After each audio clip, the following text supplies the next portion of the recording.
La demeure, il la connaissait assez bien, mais du moins le croyait-il. C'était une bâtisse remarquable.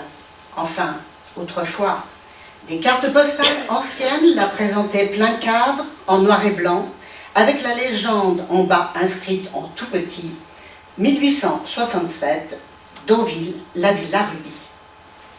Le détail susceptible de faire aboutir la négociation d'une belle vente, cette inscription. La conviction d'entrer dans l'histoire du pays pour les richissimes acquéreurs étrangers en mal d'anecdotes pittoresques, cela n'a pas de prix. Un bien prometteur donc, mais pour qui possédait, comme l'agent parisien, l'œil de l'expert, habile à dépasser l'aspect délabré, dans lequel la négligence, peut-être carrément l'incurie ou la banqueroute de son propriétaire, l'avait plongé depuis belle lurette. Car il fallait des années d'un incessant abandon pour parvenir à un tel point de décrépitude.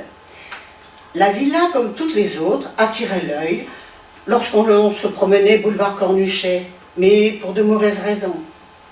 Vaste, typique, d'une architecture audacieuse, d'une élégance intemporelle, elle l'était.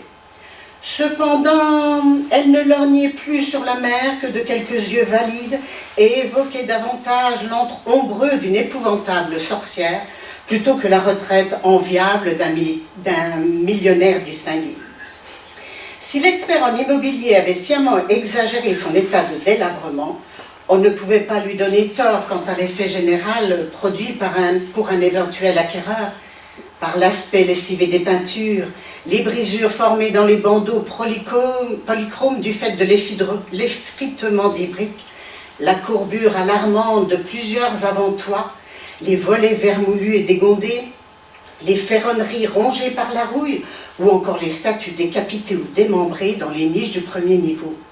Les dallages en désordre donnaient l'impression d'avoir subi le passage d'une onde sismique de magnitude 7, et la végétation livrée à elle-même débordait de partout. Mais il y avait pire. Une anomalie préoccupante s'observait au milieu de la toiture complexe, analogue à celle de la villa Strasbourger, entretenue celle-là, où un affaissement sensible, trahissant une rupture de la charpente, présageait une catastrophe imminente. Et le plus inquiétant, c'était cette longue lézarde qui traversait la façade de la crénelure du toit terrasse jusqu'au perron, comme si les murs opposés des pignons avaient un jour menacé de saisir leur indépendance. Si bien que la question surgissait inéluctablement. Mais qu'attendent donc les pouvoirs publics pour débarrasser le boulevard Cornuchet de cette antiquité qui menace ruine? Car plus personne ne vit ici, n'est-ce pas?